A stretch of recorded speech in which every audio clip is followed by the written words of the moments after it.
오늘 아침에 저희들이 에베소서 6장의 말씀을 읽었습니다. 말씀을 읽는 중에 우리 가운데 은혜가 있는 줄 압니다. 특히 여러분, 바울 사도는 오늘 이 에베소 교회를 향한 편지를 쓰면서 마지막 이제 결론을 쓰고 있습니다. 결론이 뭐냐면 하나님의 정체성을 가지고 이 세상을 살아갈 때에 우리는 우리의 힘과 능력으로 살 수 없기에 하나님의 전신갑주를 입으라 라고 말합니다. 그래서 여러분 성경은 10절에서 끝으로 하면서 마지막 당부하는 말을 쓰고 있는 것입니다. 이 세대를 살아가는 저와 여러분에게 필요한 것이 바로 이 하나님의 전신갑주를 입고 행하는 것입니다. 우리의 능력과 힘은 없습니다. 이 땅에서 우리의 힘과 능력으로는 살아갈 수 있는 방법이 없습니다. 매일매일 낙심할 수밖에 없고 또 우리는 불평하고 원망할 수밖에 없고 우리의 힘과 우리 자신을 바라볼 때는 세상을 보고 우리를 볼 때는 그러한 삶을 살 수밖에 없는 나약한 인간임을 우리는 고백합니다. 그래서 우리가 하나님의 전신갑주를 입고 하나님의 자녀로서의 삶을 우리의 정체성을 가지고 살아갈 수 있음을 성경은 우리에게 가르쳐줍니다. 저와 여러분도 이 말씀처럼 말씀을 붙잡고 하나님의 전신갑주를 입고 살아가는 저와 여러분이 되기를 원합니다. 전신갑주를 입으라 하는 것은 용사를 우리가 나타냅니다. 전쟁터에 나간 싸움을 하기 위하여 달려가는 그런 용사의 모습을 말하고 있습니다. 바울 사도도 역시 이러한 용사의 모습을 가지고 우리를 권면하고 있음을 보게 됩니다. 여러분 10절을 한번 보시기 바랍니다. 끝으로 너희가 주 안에서와 그 힘의 능력으로 강건하여지고 마귀의 관계를 능히 대적하기 위하여 하나님의 전신갑주를 입으라. 왜 전신갑주를 입어야 되냐라는 것, 그 이유를 설명하고 있습니다. 두 가지를 얘기합니다. 먼저 우리가 주의 능력으로 강건하여지기 위하여, 우리가 강건한 자가 되기 위하여 전신갑주를 입으라라고 얘기합니다. 여러분, 우리는 죄성을 가진 인간이기 때문에요. 이대로 놔두면은 우리 가운데서 이 죄성 때문에 우리가 나약한 자로 하나님 앞에 설 수 없는 자로 이렇게 점점점 소멸해 갑니다. 그래서 여러분, 우리가 스스로 강건하여지고 하나님 앞에 하나님의 사람으로 온전히 되기 위해서는요, 이 하나님의 전신갑주를 입어야 됨을 성경은 우리에게 말해줍니다. 우리가 이 앞전에 에베소서 3장 16절 이하에서 바울 사도가 에베소 교회를 위하여 무릎 꿇고 기도하는 내용을 우리가 잘 알고 있죠. 성령의 능력으로 저들의 속사람을 강건케 해주십시오. 이게 첫 번째였습니다. 우리의 속사람이 강건하지 않을 때는 맨날 어쩔 때는 기분이 좋고 어쩔 때는 환경이 좋을 때는 내가 정말로 하나님 은혜 가운데 있는 것처럼 느껴지지만 상황이 어렵고 힘든 상태에 놓일 때에는 내가 정말로 버림받은 자인가? 하나님이 정말로 나와 함께하는가? 이런 내적인 갈등 속에 우리가 머물게 됩니다. 이것은 우리의 속사람이 강건치 못하기 때문에 말하고 있습니다. 어제 새벽에도 말씀을 나눴듯이 우리가 어린아이 상태가 아닌 하나님의 말씀으로 장성한 그런 분량이 충만한 데까지 이르러야 되는데 그렇지 못하고 우리의 속사람이 강건하지 않기 때문에 그렇습니다. 오늘 마지막으로 하나님의 전신갑주를 우리가 입게 될 때에 우리는 하나님의 능력으로 강건하게 됨을 성경은 말합니다. 그걸 위하여 하나님의 전신갑주를 입으라라고 말합니다. 두 번째로는 외부 것을 얘기합니다. 외부에서의 싸움에서 이기려면 외부는 악한 자가 베드로 사도가 그렇게 얘기했듯이 5장에서 베드로전서 5장에서 우리 주변을 맴돌고 있는 우리를 무너뜨리고 우리를 유혹하고 있는 악한 사탄이 있습니다. 악한 사탄은 없어지지 않습니다. 마지막 우리가 요한계시록 20장에서 그것들이 불못에 던져지기까지 그들은 계속해서 우리를 미혹하고 유혹합니다. 우리 주님께서도 그렇게 우리에게 말씀했죠. 마태복음 24장에서요. 그들의 때까지는 그렇게 우리를 미혹해요. 그럼 이것으로부터 우리가 이겨내야 돼요. 내적인 것에서 아까 이겨내기 위하여 우리가 강건해져야 되고요. 또 외부로부터 악한 사탄, 이것으로부터 우리가 이겨서 승리하기 위해서 믿음을 지켜내기 위해서 우리가 하나님의 전신갑주를 입어야 된다고 말합니다. 특히 여러분 11절에 보니까 마귀의 관계를 능히 대적하기 위하여 능히 대적할 수 있다고 말합니다. 넉넉히 이길 수 있다고 성경은 말하는 거예요. 악한 자는요 넉넉히 이길 수 있습니다. 우리 주님의 그러한 이름의 권세를 힘입고 하나님의 전신갑주를 우리가 입게 될 때 능히 그의 관계를 대적할 수 있다고 말합니다. 말씀을 통해서 하나님의 전신갑주를 우리가 입기를 원합니다. 그래서 여러분 악한 자의 그런 그 모든 계획과 생각을 관계를 우리가 다 할 수 있습니다. 하나님의 전신갑주를 통해서 말입니다. 그리고 성경이 이렇게 말합니다. 자 12절 13절 보시기 바랍니다. 12절 보니까 우리의 씨름은 해서 우리의 싸움을 얘기합니다. 우리가 전신갑주를 입고 싸워야 되는데 우리의 싸움은 혈과 육을 상대한 것이 아니요 라고 전제를 합니다. 그럼 우리가 눈에 보이는 혈과 육의 싸움이 아니다. 그럼 누구와의 싸움이냐면 눈에 보이지 않는 악한 자와의 싸움이다라는 걸 말합니다. 그러면서 여러분요 통치자들과 권세들과 이 어둠의 세력 주관자들과 하늘에 있는 악의 영들을 상대함이라. 이들을 위하여 싸운다라는 거예요. 그래서 어떤 사람들은 이 통치자들과 권세들 해서 이 땅에 통치하고 이 땅에 권세를 부리는 이들과 싸움이다라고 착각하는 거예요. 아니에요. 왜냐하면 앞에 전제가 혈과 육의 싸움이 아니다라고 전제하기 때문에 그래요. 그럼 나머지 나와 있는 이 모든 세 가지는요 다 악한 영의 싸움입니다. 악한 영을 나타날 때 이 악한 영이 가만히 있지 않죠. 이 공중의 권세 잡는 자라는 것은 요한계시록에도 나오죠. 근데 그가 거기에만 머물러 있는 게 아니에요. 이것들이 나와서요 세상에 관여를 하는 거예요. 마치 그 광명의 천사처럼요. 그들이 막 모양을 바꿔가면서 그렇게 이 세상에 나와서 간섭을 해요. 어떻게 간섭을 합니까? 바로 여기 말하는 첫 번째 나와 있는요. 이 통치자들과 권세들 이렇게 말하고 있죠. 이 통치자들과 권세들을 얘기할 때에는 그때 당시의 상황을 우리가 알아야 됩니다. 다시 말하면은 그노시스 즉 영지주의 더 그노시스틱스에서 영지주의자들을 말하고 있습니다. 영지주의자들이 그들이 생각하는 그러한 거짓된 신을 얘기할 때에 그 신이 바로 모든 것을 통치하고 또 모든 권세를 주었다라고 생각했던 그 신을 대적하고 있는 거예요. 다시 말하면 여기서 권세자들과 이 통치자들과 권세들이라고 얘기할 때는 바로 악한 영을 나타내고 있습니다. 각자에게 세상에서 주관하면서 악한 영이 활동하면서 그들을 이끌고 있는 그런 악한 영을 상대할 때 말하고 있는 내용입니다. 그래서 세상의 어떤 권세나 세상의 통치자를 대적해서 싸우라라는 뜻이 아니다라는 걸 우리가 기억을 해야 됩니다. 그리고 또 하나는요, 이 어둠의 세상 주관자들, 어둠의 세상을 주관하는 자들, 어둠의 세상은 악한 사탄이 이끄는 세상을 얘기하죠. 어둠의 세상. 우리 주님은 세상의 빛이라고 했는데 그래서 우리가 어둠 속에 거하지 않는다라고 얘기했죠. 요한복음 8장 12절에서요. 그러면 어둠의 세상을 주관하는 이는 악한 자를 얘기합니다. 악한 영을 얘기하고요. 그래서 여러분 이 세상에서 악을 저지르고 악을 숭배하고 또 죄의 종이 되게끔 막 이끄는 그 중심 세력이 바로 악한 사탄에 있음을 성경은 말해주고 있습니다. 그리고 또한 하늘에 있는 악한 영들을 상대함이라 해서 우리가 악한 사탄을 말하고 있음을 보게 됩니다. 그렇습니다. 저와 여러분은 싸움이 내적인 것은 우리의 죄성 가진 우리의 모습과의 싸움. 그래서 우리가 강건해져야 되고 뿐만 아니라 외적인 악한 영과의 싸움을 우리가 하기 위해서는 하나님의 전신갑주를 입어야 돼요. 우리는 육을 입었기 때문에 절대로 악한 자 이길 수 없어요. 우리가 요한일서 4장 4절에서 우리 안에 계시는 이가 성령님이 세상에 있는 자보다 더 크다라고 얘기했습니다. 세상에 있는 자는 바로 어둠의 주관자들을 얘기합니다. 어둠의 세상 주관자들을 얘기하죠. 그들보다 더 크기 때문에 하나님으로 전신갑주를 입은 자만이 악한 사탄을 넉넉히 능히 이길 수 있다라고 말합니다. 그리고 그렇게 이기고 나서 마지막까지 성경이 이렇게 말합니다.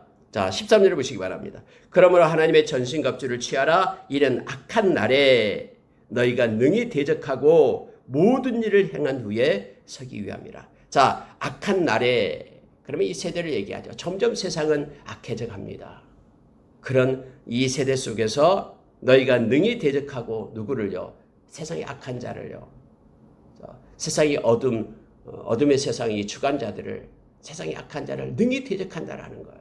그리고 모든 일을 행한 후에, 이 모든 일을 행한다라는 것은 하나님께서 우리에게 맡겨주신 일, 우리의 존재 이유, 하나님이 주신 사명, 이것들을 우리가 행할 수 있다라는 겁니다. 하나님의 전신갑주를 입을 때만. 왜냐하면 하나님의 전신갑주를 입고 우리 가운데 있는 그러한 제약된 것들, 또 쓴뿌리들, 여러분 이 쓴뿌리라 얘기할 때 성경에 딱 한 번 나와요. 쓴뿌리는 하나님을 믿는 것을 방해하는 것을 얘기합니다. 하나님을 잘 섬기고 하나님의 뜻을 행하는 것을 방해하는 모든 것들을 하나님의 전신갑주로 우리가 없애야 됨을 알게 됩니다. 우리 죄성에서 나온 걸 얘기하고요. 또한 다른 의미로는 우리를 갖다 죄악으로 빠뜨리게 하는 그러한 악한 거짓 선지자, 또 구약에서는 쓴쑥으로 표현하죠. 거짓 선지자를 얘기합니다. 거짓 교사를 말합니다. 이런 것들을 이기고 능히 서 있기 위하여, 넘어지지 않고 우리가 버텨 서 있기 위하여 하나님의 전신갑주를 입으라라고 얘기합니다. 서기 위함이다라고 말하죠. 행한 후에 서기 위함이라. 이 서 있다라는 것은 끝까지 지켜낸다라는 뜻입니다.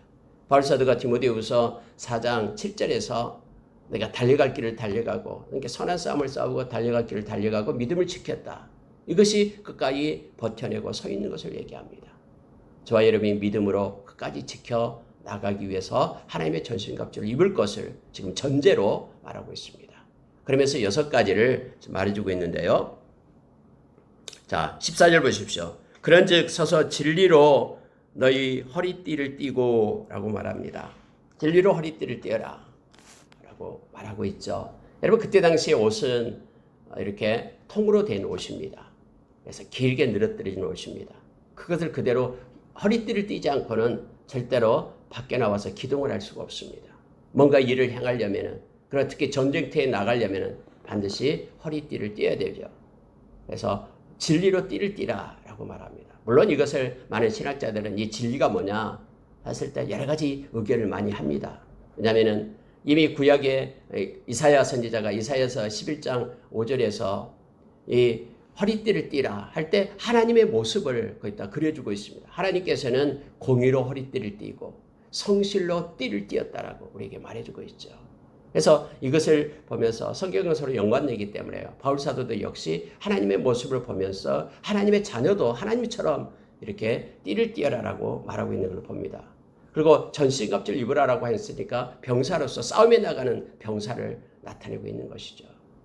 여러분 어떻게 생각하든 이 진리로 허리띠를 띈다라는 것은요, 무슨 일을 시작하든 먼저 진리로 시작돼야 됨을 말하고 있습니다. 왜냐하면 악한 자와 싸움이기 때문에 악한 자는 거짓이잖아요. 거짓의 영이에요. 이 거짓은 진리 앞에서 떠나가게 되잖아요.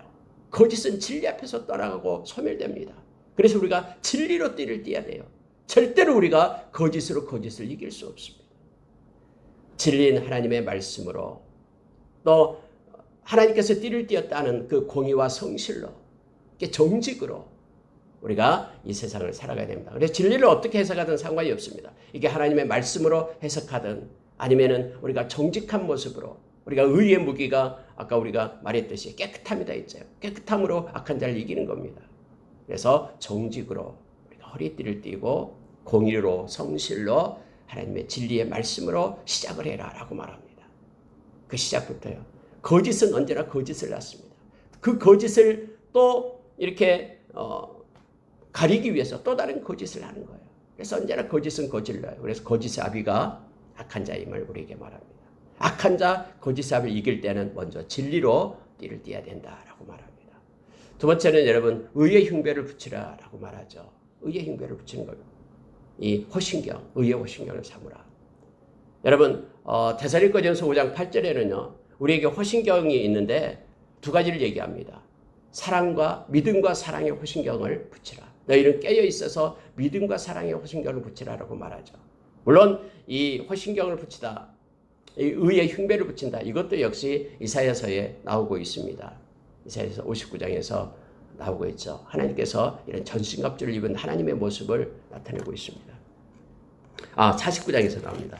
여러분 이사야 49장 한번 보겠습니다.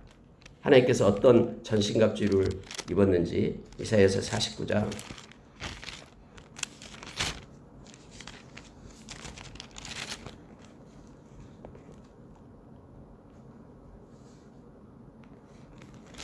49장 17절을 한번 보겠습니다.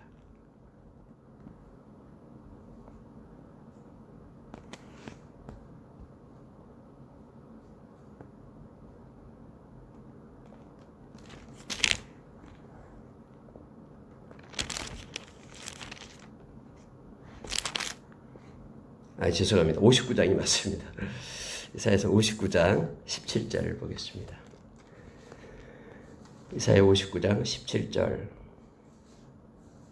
제가 읽어드리겠습니다. 이사야서 59장 17절 보면은 공의를 갑옷으로 삼으시며 구원을 자기의 머리에 써서 투구로 삼으시며 보복을 속옷으로 삼으시며 열심을 입어 겉옷으로 삼으시고 열심을 입어 겉옷으로 삼으시고 하나님의 모습을 지금 말하고 있는 것입니다. 하나님이 마치 용사처럼 하나님께서는 공의로 갑옷을 입고요.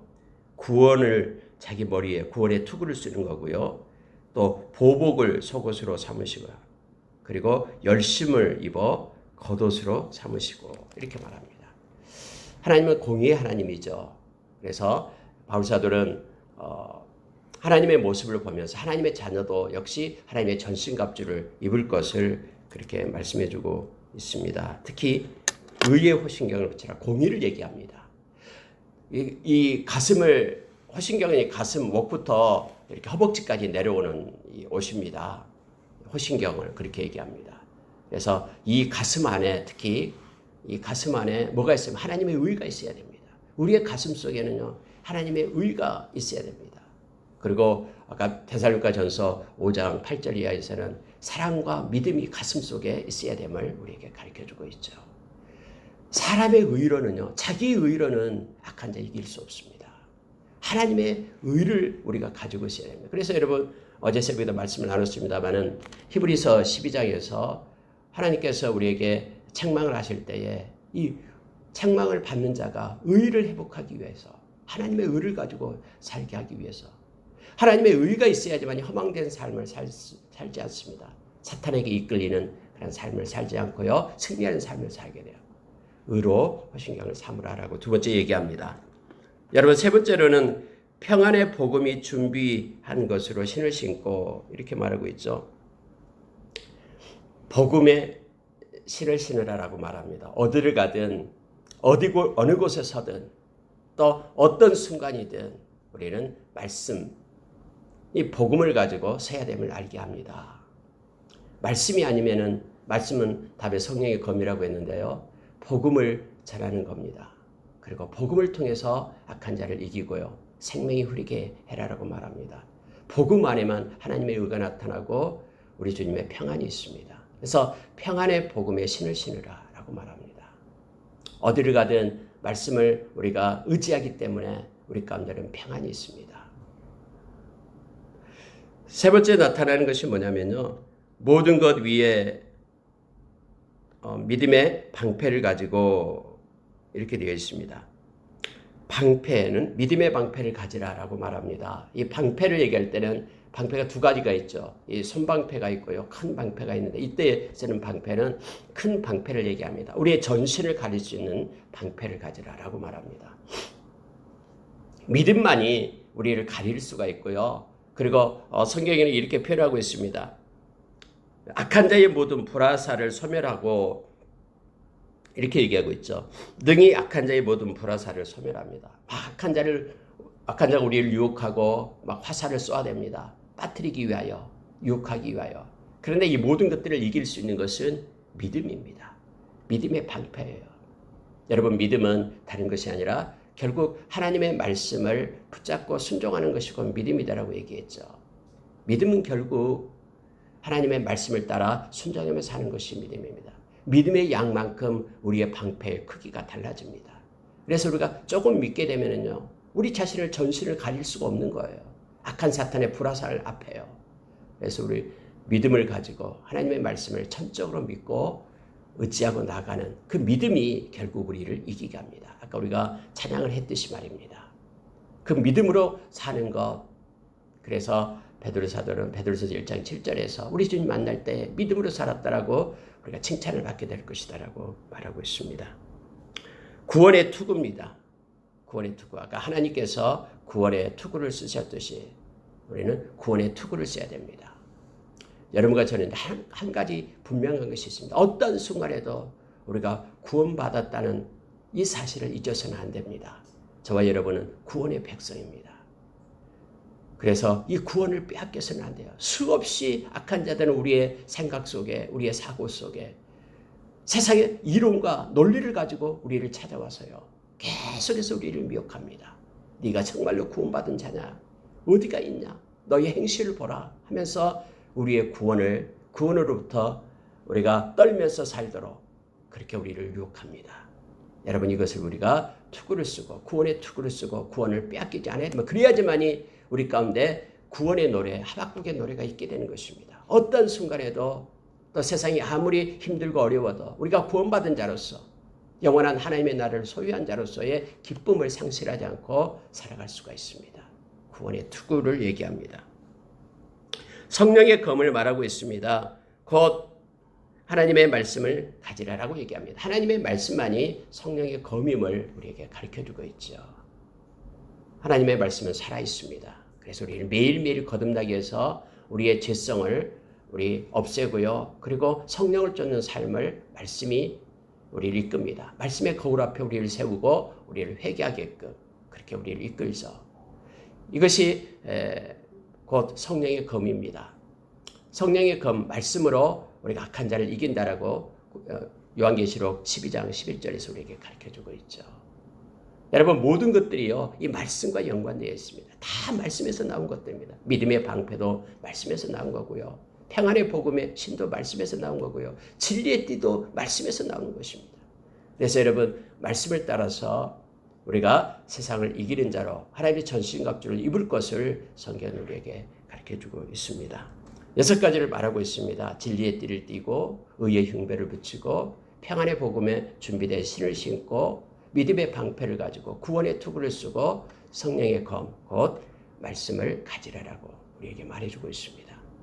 이 모든 전신갑주 중에서요, 공격할 수 있는 것은 다 방어용이에요. 방어용인데 공격할 수 있는 것은 말씀밖에 없습니다. 성령의 검, 이 검으로 악한 자를 이기는 것이죠. 그래서 말씀 속에 우리가 붙잡히기를 원하고요. 또 이 말씀이 아까 얘기했던 것처럼 모든 것에 다 연결되어 있음을 우리로 하여금 알게 합니다. 이러한 전신갑주를 입고, 다시 말하면 우리가 어제 새벽에 나눴듯이요, 우리가 그리스도의 장성한 분량이 충만한 데까지 이르기 위해서는 단단한 음식, 하나님의 말씀을 먹어야 됨을 알게 합니다. 말씀으로 우리 자신을 지키고 승리하는 자로 우리가 서기를 원합니다. 근데 여러분, 18절에요, 이러한 것, 말씀이 나오고요. 그 다음에 18절에는 이제 기도가 나옵니다. 우리가 디모데전서 4장 4절 5절에서 하나님의 말씀과 기도로 우리가 거룩해진다고 했죠. 말씀으로 우리가 전신갑주를 입고요. 또 하나는 뭐냐면 우리가 하나님 앞에 기도를 해야 됨을 알게 합니다. 기도는 우리의 권리입니다. 하나님 우리에게 주신 선물입니다. 믿는 자에게만 주신 것이죠. 여러분, 한번 18절 보십시오. 모든 기도와 간구를 하되, 이렇게 시작을 합니다. 이게 두 가지를 얘기해요. 기도와 간구를 말합니다. 디모데전서 2장에서는 물론 4가지를 말씀합니다만 여기서는 2가지예요. 여러분, 기도는 뭡니까? 하나님의 뜻을 알기 위하여 하나님 앞에 묻는 것이죠. 여러분, 성령을 통해서 우리 가운데, 마음 가운데 평안함으로 교통하고, 또 주님의 세면 음성으로 때로는 우리에게 알려줍니다. 이게 기도예요. 기도는 하나님의 뜻을 아는 것입니다. 하나님, 당신의 뜻이 무엇입니까? 제가 순종하겠습니다. 왜 이런 상황과 환경이 나에게 주어집니까? 내가 이 땅에서 해야 될 일은 무엇입니까? 하나님의 뜻을 구하는 것이 기도입니다. 그 다음에 간구는 나의 필요를 구하는 것이죠. 하나님의 영광을 위하여 이것들이 필요합니다. 하나님, 저 사람을 하나님 불쌍히 여겨주시고 저 사람에게 하나님 은혜를 베풀어 주십시오. 이렇게 하나님의 도우심을 구하는 것이 간구입니다. 그래서 기도와 간구는 2가지로 우리가 나타나고 있죠. 이 기도와 간구를, 모든 기도와 간구를 하라라고 얘기합니다.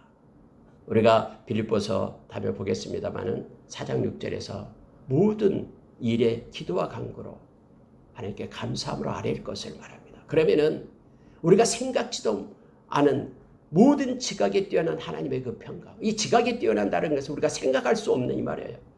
기도하기 전에는 상상할 수 없었던 그 하나님께서 우리의 마음과 생각을 지키신다라고 말합니다. 이 놀라운 기도하는 자만이, 또 기도한 자에게 주시는 하나님이 주시는 기쁨이죠. 우리가 예레미야서 33장 2절 3절에도 너무나 잘 알고 있습니다. 2절에서는 모든 일을 행하시는 여호와가 말한다. 만들어 성취하시는 하나님께서 말씀하신다고 얘기합니다. 기도하면은 하나님이 만들겠다는 거예요. 그리고 성취시키게끔 하겠다고 말합니다. 너는 내게 부르짖으라. 내가 내게 응답하겠고 네가 알지 못하는 크고 비밀한 일을 보이겠다. 알지 못한다는 것은 네가 생각할 수 없는, 상상할 수 없는, 너 지각에 뛰어난 그러한 하나님의 일하심을 보여주고 가르쳐주겠다라고 약속하신 거예요. 그래서 우리가 하나님 앞에 항상 기도와 간구로 나갈 것을 성경은 말합니다. 여러분, 어떤 사람은 하나님 앞에 간구하는 것을 수준 낮은 기도라고 생각합니다. 그렇지 않습니다. 아들이 자식이 부모님한테 달라고 요구하는 것이 어떻게 그게 수준 낮은 기도입니까? 우리 일상에 필요한 것도 하나님 앞에 간구해야 됩니다. 그래야지만이 하나님이 기뻐하십니다. 그리고 하나님의 뜻을 알기 위하여, 하나님의 마음을 알기 위하여, 그리고 순종하기 위하여 하나님께 기도하고 또 간구로 나가는 저와 여러분이 되기를 원합니다. 히브리서 4장 16절에서는요. 하나님의 보좌에 나아가라라고 얘기합니다. 그리고 여러분 요한복음 14장 13절에서는 예수 그리스도의 이름으로 우리가 기도할 때 하나님의 영광을 받으신다고 얘기합니다. 하나님이 귀찮아하지 않습니다.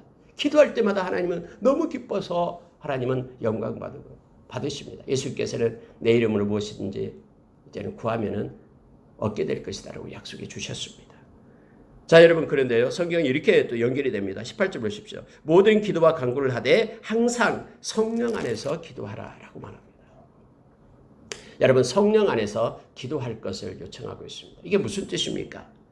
성령 안에서 기도한다라는 것은요, 우리의 뜻과 마음을 성령의 뜻과 인도하심에 온전히 굴복해라라는 거예요.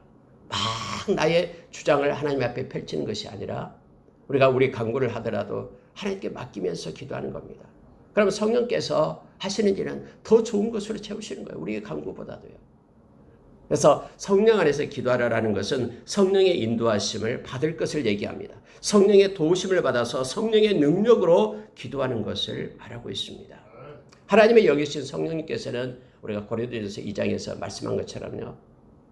하나님의 깊으신 그러한 마음을, 뜻을 알고 계십니다. 그래서 성령을 힘입어 기도할 때 아까 말했던 기도, 하나님의 뜻을 아는 것을 우리가 깨닫게 됩니다. 그리고 여러분, 이것은 유다서 1장 20절에서도 동일하게 말했죠.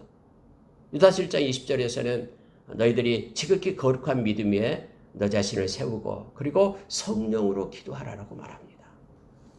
저와 여러분이 성령으로 기도하여 하나님의 뜻을 알고 그리고 이 땅에서 하나님께서 주시는 능력으로 우리가 승리하는 자 되기를 원합니다.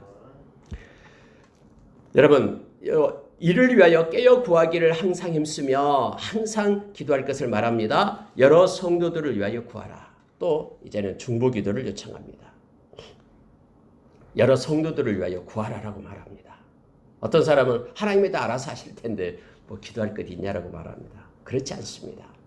우리 주님이 복음서에서 우리 주님은 때가 되면은 또 정해진 시간에 틈만 있으면 하나님 앞에 나가서 기도를 하셨습니다.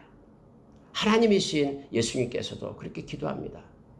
기도는 하나님과의 교통입니다.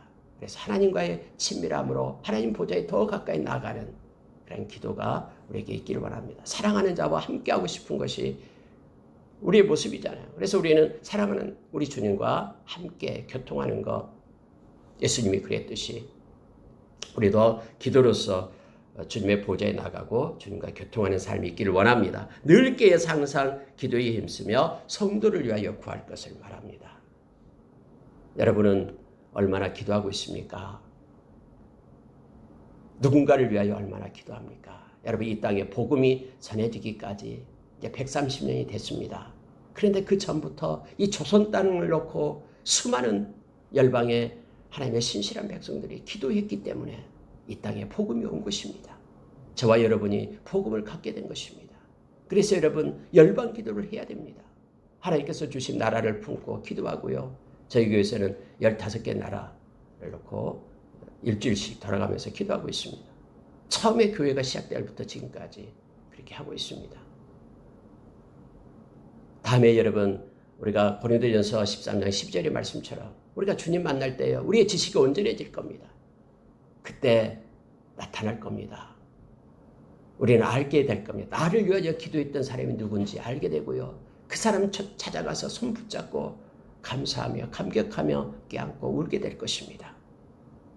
우리가 열방을 갖고 기도할 때에 알지 못하는 그들이 우리의 손을 붙잡고 당신의 기도 때문에 우리가 생명 얻었습니다 라고 우리를 맞이하게 될 겁니다.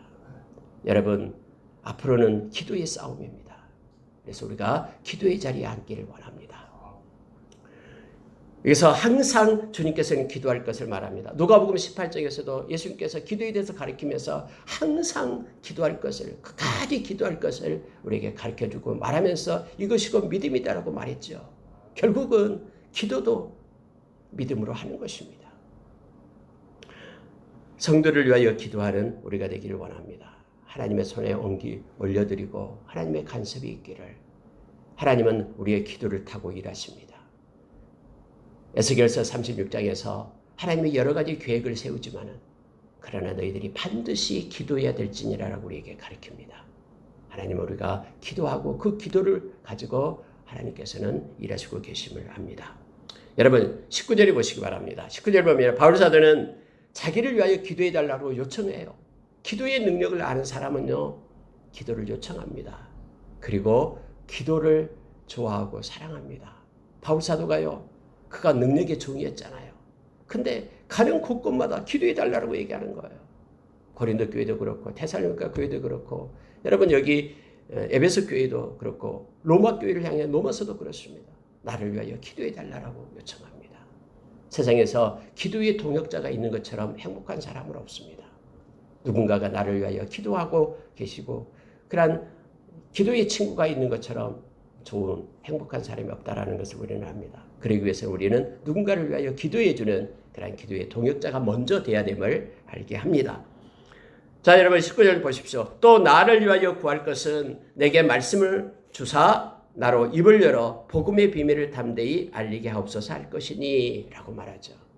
말씀을 주사, 하나님이 말씀 주지 않으면 외칠 수 없고 전할 수 없으니까 하나님이 나에게 말씀을 주도록 그렇게 기도해 달라고 요청합니다. 복음의 비밀을 담대하게 알리게 해달라고 주저주저하지 않고 말씀이 말씀대로 진리대로 선포되게끔 담대함을 달라고 기도합니다. 말씀을 달라고 그리고 복음의 비밀, 이 복음의 비밀을 담대하게 노바에 가서 지금 감옥에 있잖아요. 여기서도 담대하게 외치게 해달라고 그럼 담대함을 달라고 기도하고 있는 것입니다. 기도를 요청하고 있는 것입니다. 특히 여러분 20절에 보면요. 이 일을 위하여 내가 쇠사슬에 매인 사신이 된 것은 이 일 때문에 쇠사슬에 매였다. 지금 감옥에 갇혔다라고 얘기합니다. 감옥에 갇힌 사신, 엠베서더, 대사가 되었다라는 겁니다. 근데 감옥에 갇혀 있는 대사예요. 사신이다라는 것은 말씀을 전달하는 도구를 얘기하죠. 우리가 대통령 무슨 사신, 옛날에 사신이 있어요. 왕의 사신 얘기할 때요. 자기의 말을 보태는 게 아니에요. 그 대통령 아니면 그 왕의 말을 그대로 전달하는 겁니다. 사신은요. 그래서 바울 사도가 사신이 되었다고 말합니다. 그런데요. 나로 이 일에 당연히 할 말을 담대히 하게 하려 하십니다. 라고 말하죠. 여러분 이 당연이란 단어하고요. 담대히라는 단어를 주목하시기 바랍니다. 바울 사도는 내가 이 일은 당연히 내가 해야 될 일이다. 나의 임무다. 믿는 자의 임무다. 그러니 이 일을 내가 담대히 할 수 있도록 기도해 달라고 요청하고 있는 것입니다. 또한 당연히 임무고요. 담대히 마음의 상태를 얘기합니다. 당연히 이 일을 담대히 행하게 해달라고 말하고 있는 것입니다. 여러분의 인생의 길이 속에 하나님께서 우리를 위하여 주신 사명이 있습니다. 각자의 주어진 하나님의 뜻과 계획이 있습니다. 이 땅에 존재 이유가 있습니다. 그것을 우리가 당연히 해야 되고요. 이것 때문에 불평하지 말고요. 나에게 주어진 이 땅의 사명 당연히 감당하고 또 담대하게 주저주저함이 없이 담대하게 하나님의 사역을 감당하는 저 여러분 되기를 원합니다. 마지막으로 여러분 인사하고 끝을 내는데요. 자 23절 보시기 바랍니다. 아버지 하나님과 주 예수 그리스도께로부터 평안과 믿음을 겸한 사랑이 형제들에게 있을지어다. 우리 주 예수 그리스도를 변함없이 사랑하는 모든 자에게 은혜가 있을지어다. 이렇게 말합니다. 특히 마지막에 인사말이 조금 달라요. 다른 데하고요. 뭐가 있냐면은 사랑이 너희들에게 있을지어다. 은혜와 평강을 인사로 처음에 시작했습니다마는 사랑이 있을지어다라고 말하죠. 근데 이 사랑에는 뭐가 겸해져 있냐면요. 두 가지가 겸해져 있습니다. 평안과 믿음이 겸한 사랑. 이렇게 얘기합니다. 우리가 하나님의 사랑으로 모든 일을 해야 되죠. 근데 그 사랑 안에는 하나님을 믿는 믿음과 하나님이 주신 평안을 가지고 사랑할 것을 말합니다. 막 불안해하면서 자녀를 사랑하고요. 막 불안해하면서 누군가를 사랑하고 이게 아니에요. 하나님 주신 평안으로 하나님께 맡기면서 사랑하는 겁니다. 기다리면서 넉넉하게요. 또 하나님께서 행하실 것을 믿는 믿음을 가지고 사랑 가운데 거하는 것입니다. 이 사랑을 나타낼 때 오늘은 평안과 믿음이 겸한 사랑 이렇게 표현을 합니다. 바울 사도는 전번에 갈라디아서에서는 그렇게 말을 했죠. 사랑으로 역사하는 믿음 이런 표현을 썼어요. 믿음이 있기를 원한다. 그런데 사랑으로 역사하는 믿음이 있기를 원한다. 믿음을 갖는데 그렇게 건조한 딱딱한 메마른 믿음이 아니라 사랑이 있는 사랑으로서 역사하는 믿음 그 믿음을 갖기를 원한다라고 표현하고 있습니다. 여러분 바울 사도는요 너무너무나 섬세하고요 그렇게 마음이 풍성하고요 그런 사도였음을 우리가 말씀을 통해서 봅니다. 근데 이 모든 은혜가 누구에게요? 변함없이 사랑하는 모든 자 우리 주 예수 그리스도를 변함없이 사랑하는 모든 자라고 말합니다. 이 변함없이라는 단어가 물론 또 신학자들에게 많이 입에 오르고 있습니다. 여기에요. 그런데 여러분 우리말 성경 해석이 맞습니다. 변함없이가 변함없는 예수 그리스도. 물론 예수 그리스도는 변함없는 것이죠. 변함없는 예수 그리스도시죠. 그래서 예수 그리스도를 꾸민다라고 생각합니다. 또 어떤 것은 변함없는 은혜라고 말합니다. 그러나 여러분 여기서요. 변함없는 것은요. 변함없는 것은 사랑하는 모든 자. 즉 예수 그리스도를 사랑하는 변함없이 사랑하는 여기서 이 성경대로가 그대로 맞습니다. 여러분 하나님의 은혜는 변함없이 예수 그리스도를 사랑하는 자에게 임합니다. 저와 여러분이 변함없이 끝까지 아프다르시아라는 이 헬라어 변함없는 사랑, 변함없는 믿음, 변함없이 우리 주님을 사랑하는 것이 우리 가운데 있기를 원합니다. 우리 인생 끝날 때까지요. 변함없이 예수님을 사랑하는 자에게 평안과 믿음과 사랑, 평안과 믿음이 겸한 사랑이 풍성하기를 원합니다. 이 인사말처럼 우리에게도 오늘 하루도 우리가 사랑이 충만한 하나님의 사랑으로 만나는 사람 행하는 일을 행하기를 원하는데요. 거기에 평안과 또 믿음이 겸하는 은혜가 있기를 원합니다. 함께 기도하겠습니다.